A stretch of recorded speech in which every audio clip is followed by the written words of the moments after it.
All right, all right. Good morning and welcome to the show. This is a weekly jargon, and I am Jose Rodriguez. Rohi Zachariah. And today, Rohi, we have a special podcast. First of all, let me go ahead and congratulate you. Thank Looks you. like you are the only candidate that filed for your seat, District 1, at the Madera City Council. So congratulations, Thank you. Rohi. Thank you. I think people really know that you did such a great job in this last appointed position that people respected that, and therefore you got the position. So congratulations to you. Thank you. And then, I hope it's also an answer to, your guys' appointment of me. I think it shows you guys didn't do too bad, right? If you didn't appoint the wrong person to where they had to get me removed, I guess. Not at all. The one thing that I was fighting for was that there was really no agenda behind the person, right? And I don't think either candidate had one, but Yeah. for the most part, I know, and working with you before, that you were very independent, neutral in thinking, and you certainly had the experience because you were also appointed to the Planning Commission. Yeah. So before we get started with this show, I want people to kind of know who Rohi Zachariah is. So consider this an interview with these local formal elections, interview. right? Okay. A small interview, but at the same time, giving us some of your background as to why you thought you were the best appointee Sure. and/or candidate, right? Yeah, so I think what I was really trying to stand on was, first off, community involvement. When people ask about who I am, I really try to get them to understand.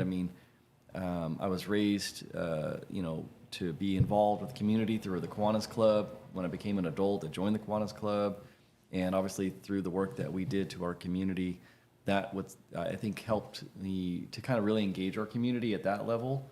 And then, obviously having been part of a family business that's been around, I think we're going to be pushing 40-something years this year, business became a big aspect. And, a lot of that just had to do with growing Madera, and I kind of learned early on that you can't just be a complainer all the time. At some point you do have to get your hands dirty and actually be willing to work. And that wasn't something I was afraid of. So I know, having been connected with you for quite a while, I know you kind of pushed me in getting involved in some of these, city communities and like planning and beautification and stuff. And I think through that, I did gain a lot of experience. So I'm very, thankful for a lot of that, because I think as somebody who's maybe potentially thinking about becoming a candidate, you'd almost wish there was like a crash course to kind of tell you, like, do you really know what's coming before you, Yeah, I'll tell you from experience as well, but I don't want to take away from what you're just saying, because it's true. You actually were very instrumental, not only in aiding our planning commission and making really good decisions in, part of our planning process, right? Yeah. A lot of that is information that comes before you, and we actually depend on this planning commission to be able to vet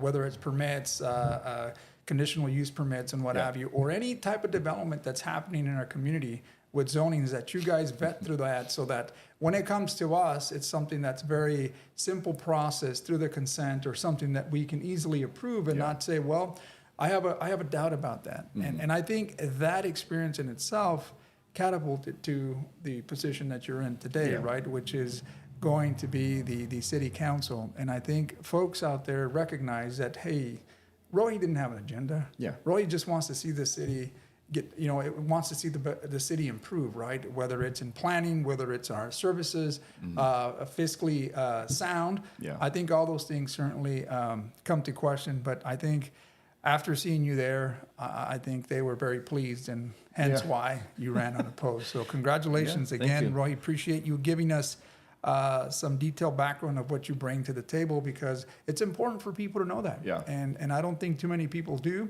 But this is a widely showcased podcast that I hope that most of you that do see it can share your comments, like, and subscribe. But other than that, tell me why these local elections are important. I mean, why are they so important? Yeah, and I think that's something what I came to appreciate at the city level is it's something that you directly see. You approve it on a Wednesday, you see it going into action on a Thursday, and it doesn't seem so distant. And I think that's kind of what is the draw to kind of serving on there is, obviously through the business, I have a lot of interactions with just customers and people who are throughout the community, and you can see how, again, those decisions that we're making, 2 times a month at this point, how they're directly impacting the people and you see it and you feel it, and it just feels good, to think that, I had an option or an ability. If there was a concern, I could put that concern in. If if I feel like something needed to be tweaked, your voice is kind of heard, and you're speaking for the people. I mean, obviously, a lot of times not too many people are willing to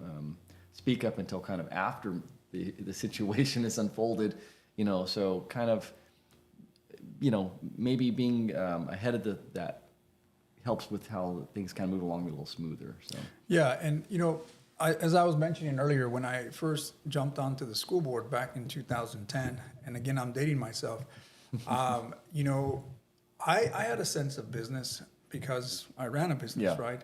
And anyone that can manage their home and budget typically runs a business, because that you're, in accounting terms, we call that a cash basis, right? Or there's an accrual in cash, but typically money flows in, expenses get paid. Yeah. And that's how you manage your finances at home. Well, smaller businesses are in a similar fashion, right? Unless they have payments that are deferred or something that's going to happen in the future.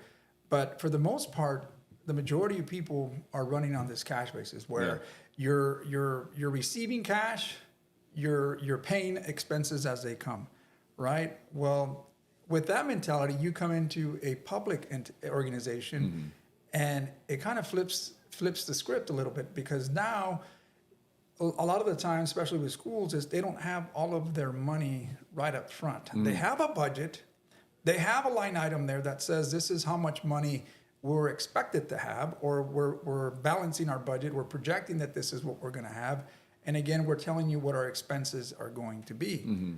That money isn't there right there and then. So if you were to go to the bank and ask for their cash balance, that wouldn't be the case. Yeah. They would tell you that, yes, this is a cash balance, which is a reserve balance for emergencies and what have you, but that would only cover anywhere between 2 to 3 months. And typically that is the safe zone to have that. So for us coming into a public organization and having to see that, then it really wires you a little differently now. Now you have to start thinking differently, because you do want to make, you do want to voice your opinion on how you deal with your personal finances and or your business, but it's two different animals, right? Because one is you're working in a different accounting method than you are at home. And understanding that, I think you get a sense of appreciation for really understanding how government works. And at first, yes, it's a little uncomfortable, because you're coming in with that mentality that you're going to make a change. I'm going to make a change. I'm going to make a change. But again, the thing about local elections and politics, especially within local communities, is that you're working as a collective. You're not working as an individual. You can come in there as an individual and fight all you want, moan, bitch, whine, whatever you want to do. But if you don't have support on a 5-member board, if you don't have 2 other people that support you, or 3 other people on a 7-member board, then you're practically just, you're going to make a lot of noise, but you're not going to move the needle. And I think here with quality leaders, I think you really want to be able to relate to those folks and be able to lead so that people can respect that and know that you mean to move the needle in a positive way. If that makes any sense. Yeah, and I think that was, when I got onto planning, I remember like one of our, because they send you to training seminars and stuff, and I remember one of the seminars early on was talking about how it's important as a member on that to not go with the mentality of the gotcha moment, to not hold back a specific question because you were going to try and catch staff off guard.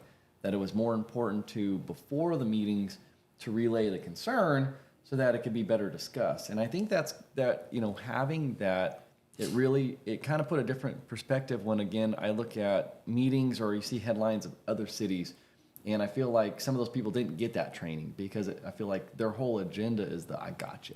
Like, oh, you didn't read about line item number 34 and you guys, are off a decimal point, and it's kind of like, okay, now we completely sidelined the whole conversation because of this gotcha moment. Right? Yeah.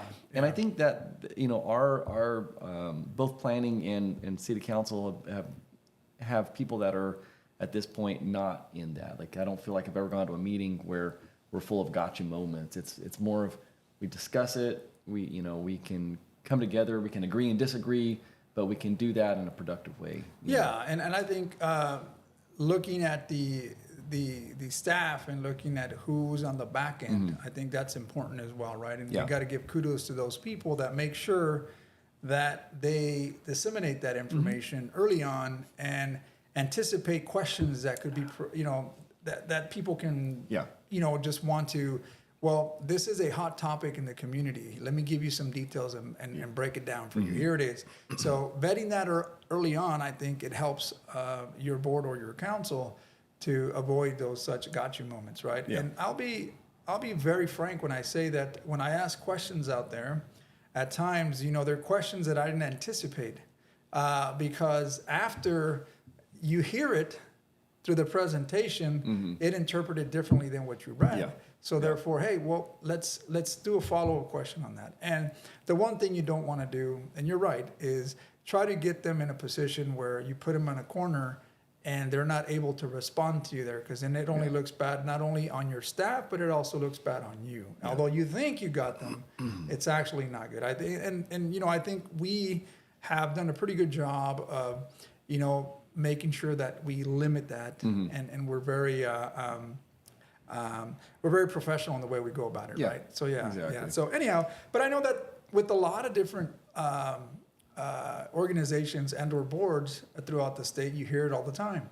Right now, I think Fresno's fighting this big thing that's going on with this tax measure, and the county, the city, now the state's involved. Yeah. And there's a lot of back and forth. Now, I'm not one to talk about our neighboring communities here, but it seems that there's some uproar because there's some disagreement between the county, the city, and now the state's involved in trying to put a measure on there for this upcoming election. But it seems like the county may have just pushed that over. I don't know where that's at, but see, stuff like that, it really, really rattles people, and not having all the facts and details makes it difficult for your constituency to have trust in those organizations. Yeah, and I feel like that's where you spur, like, the next election cycle, where you're going to spur the radicals, I would call them, that are going to come out of the woodworks thinking that I'm gonna jump on that specific topic, and that's why I'm going to go on city council or county, whatever, and not realize there's a whole realm of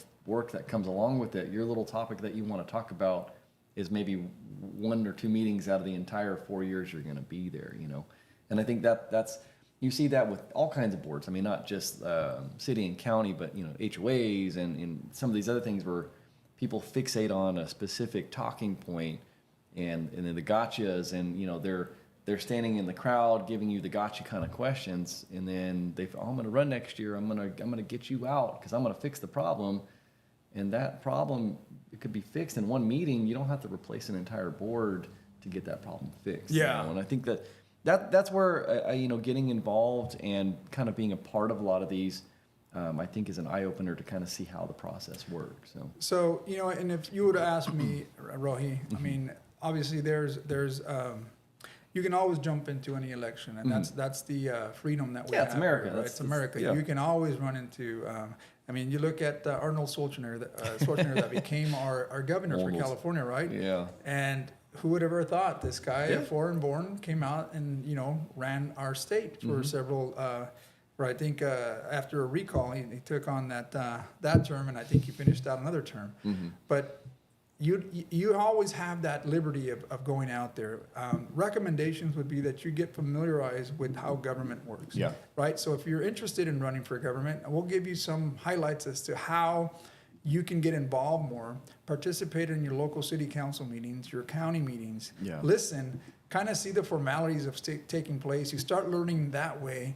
And then not only that, then you start participating in possibly some of the meetings that they have. It's not always your meetings that we have on Wednesdays, every first and third Wednesday of the month, but there's also subcommittees. There's also other advisories, and you can take hold of those and be part of those and apply for those so that you can kind of get an idea of how government structure works, get yourself familiar, get involved in the service clubs. Yeah. You know, because then essentially that means that you have this civic engagement and you want to get involved. You want to get involved.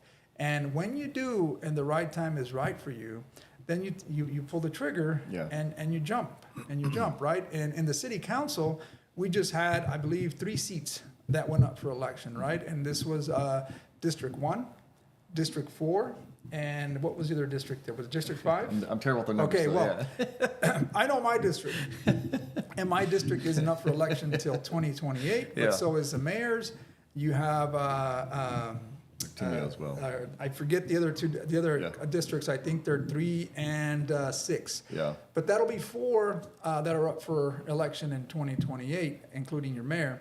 And again, this is an opportunity, if not in the city council, you also have your school board, you have your water district. I think it's very important. A lot of people know that there is a water district that oversees our community. That's the Madera Irrigation Water District. But those districts are also by election. You have your county supervisors elections and other elections such as your recorder, clerk. You have your district attorney. I mean, obviously these are more geared towards that professional that's that's specifically in that field, such as an accountant or something that's got to do with the treasurer. Yeah.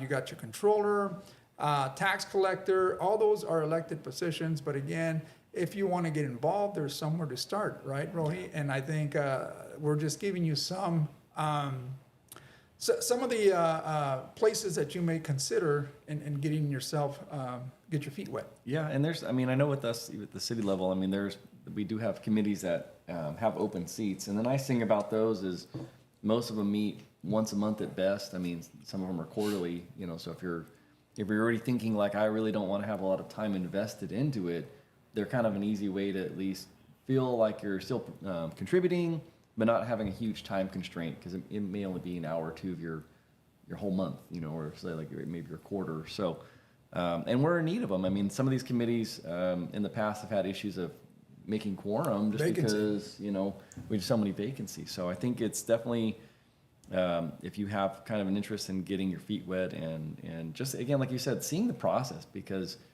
that is something that unless you're attending all the city meetings or you're really kind of getting involved, I think for me getting into it, even at the ground level, like I said, with beautification, it was still like an eye opener to here's how the meeting works, here's how, you know, you get an agenda and kind of read through a lot of it, and who to engage with, who do you ask questions, you know, those are the kind of things that you can't just, you know, be elected on Tuesday and then Wednesday all of a sudden be expected to kind of know it. You know, I mean, I think it does help, but at the same time, you know, if somebody needs to go because they're just doing a bad job, yeah, I mean, it's America. I mean, that's what we kind of believe in, is the whole voting system of, you know, I want to go for it. I think I'm a better candidate. And you put your name in and you go through the process.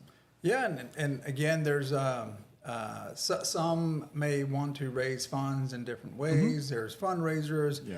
But nevertheless, there's always a initial step that you may want to take. Again, don't take it from us. If you want to go out there, do your own research. But again, this is kind of processes that we've kind of gone through some experience, and I think it's important for us to share that as well. If you really want to get engaged in your community, then this would be a way to start. Now, Rohi, with this obviously comes a sense of time management, right? And I think you and I were talking about this. Yeah. We're not going to segue away from local elections, because I think it's important for us to recognize that. But with that, you know, a lot of us, especially here at a city council, it's not a full-time job. So it is you do get a stipend, and there's some benefits that are included with that, but the stipends are not as big as you think that keep you there all day working there, right? Although I do get a pay raise this November. So. You do get a pay raise. That's absolutely right. So the question is, what does that do for you? Because you still have to, unless you're a county supervisor or you're some state elected official, then those are typically full-time. You get chief of staffs, and you're expected to be out there and perform the duties of your role or your elected position, Yeah. and that's to oversee the county, oversee the state, or in some cases, the federal congressional districts. But here in our local elections, you still have a job, right? So having a job requires you to not only be at your job and try to make it to a lot of these functions that the city has, because we have to be cheerleaders of our city when we have businesses that are opening, when we have certain events that are taking place. And I can tell you that throughout the year, the city council is invited to many of these events.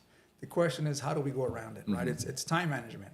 And we're going to segue to what we start seeing as time management, not only with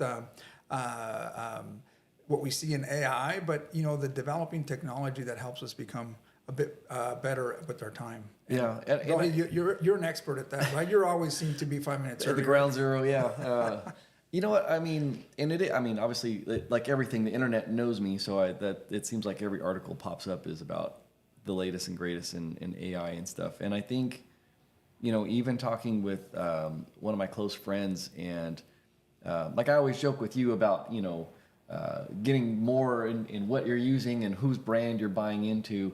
I did the same thing with my friend just a couple of weeks ago. We were talking about, because he's using one model, and I was telling him about my experience and how about the agents, and how helpful they can kind of be to kind of being like your personal staff, like you said. I mean, and I think where you're going to probably see, not just for us, because of, everything that we have to take in, but I think the average person could honestly benefit from some degree of this agent idea. This is kind of why Elon's making an entire factory to build personal robots, is the fact that, as a society, we have this need or feeling of a need to have an assistant, to have somebody help me out with routine tasks. And I think that's, if you can kind of maybe grasp that early on, I think you can really see the power of time management, like you said.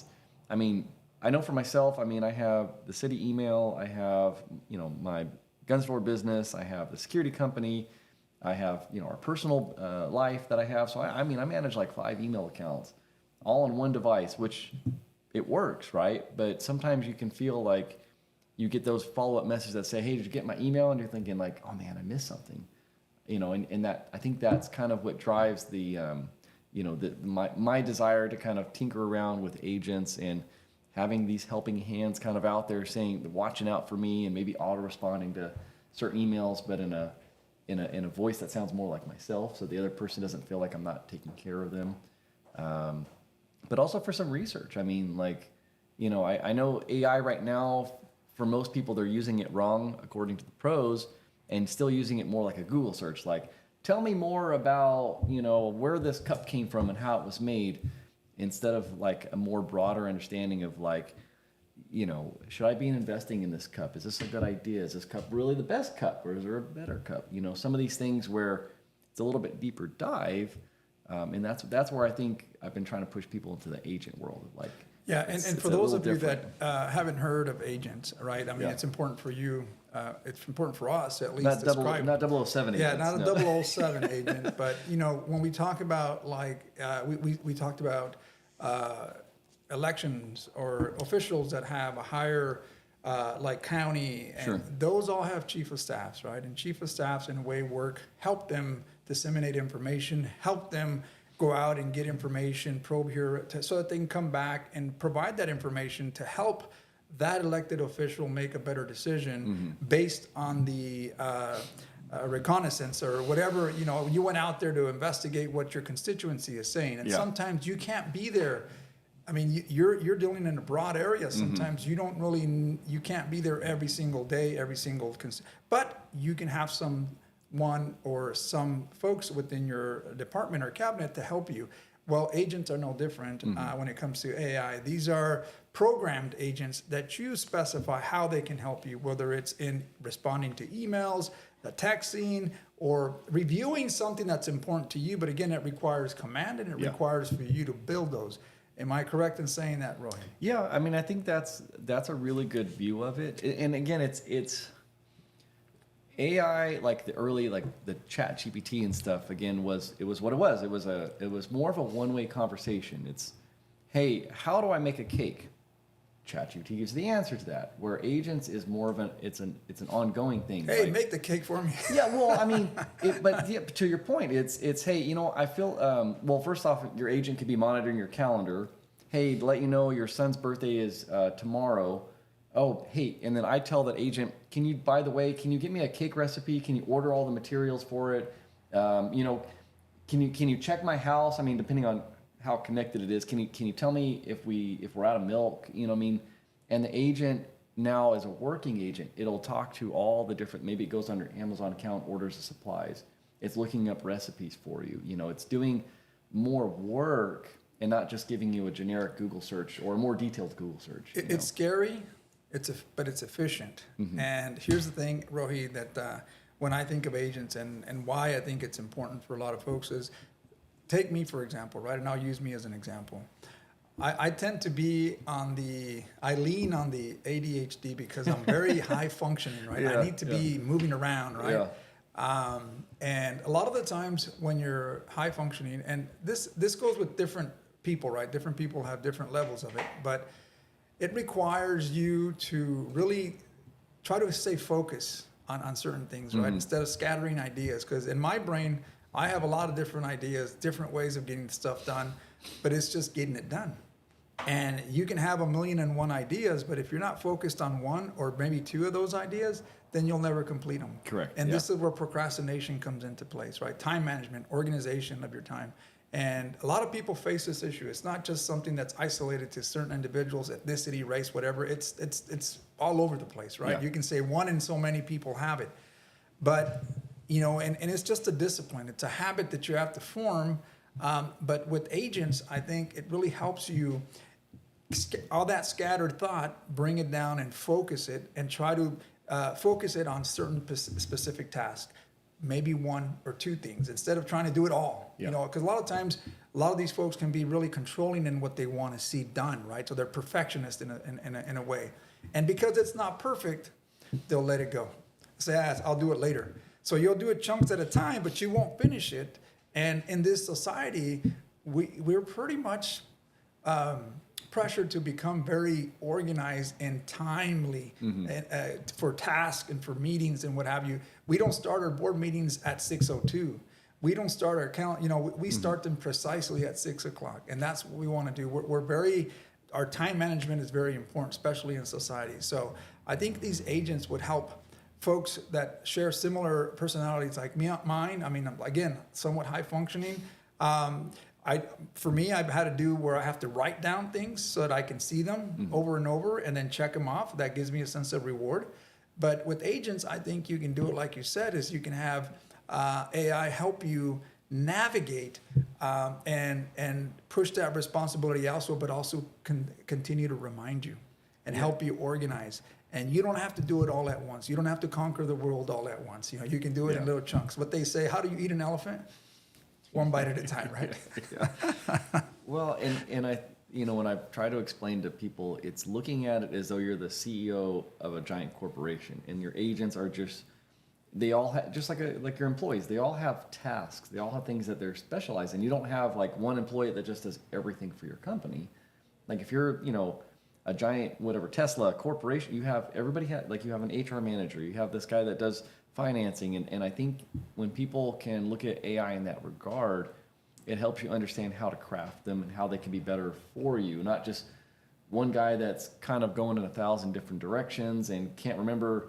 Because I remember that's the early problem when I made my first agent is I would be talking about guns one minute and all of a sudden talking about something else one minute, and it doesn't transition conversations very well. Where I have my gun agent, and that's all we talk about is gun stuff, and he has the dialogue, or she, whatever you want to call it, is the dialogue of what we're talking about.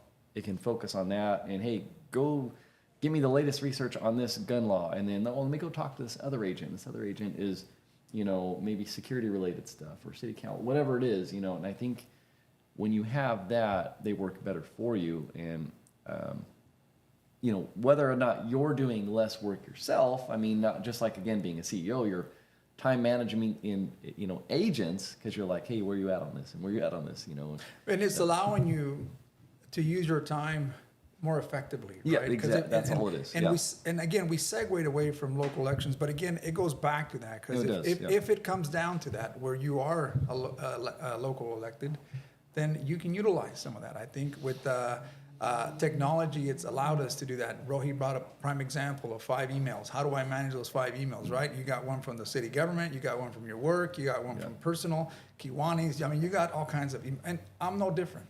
So how do we manage that? And these are just tools that you can utilize if you decide to run for one of these elections. And it's good for you to utilize all the tools and resources available to help you with that. Yeah. And, we talked about, the time management and what have you. Everybody's unique in their way. So one thing that we can say positive about our show is that don't ever feel like you're broken.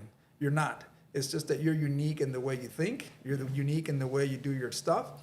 And you certainly can get tailored by one of these programs to help you kind of figure out how you operate. And that's what an agent does. It really helps you operate in the most effective way you can operate.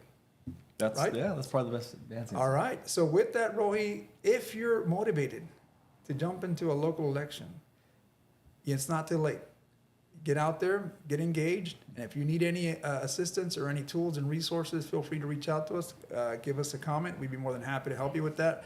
Rohi, anything you want to leave off with before we sign off? No, I just look forward to giving the city another good 4 years of service, and hope that anybody that feels like they want to get involved to reach out. I mean, especially with our committees, we do have seats that we'd like to fill. So There you go. So this is a call for action. So thank you again for watching, and we'll look forward to seeing you next week.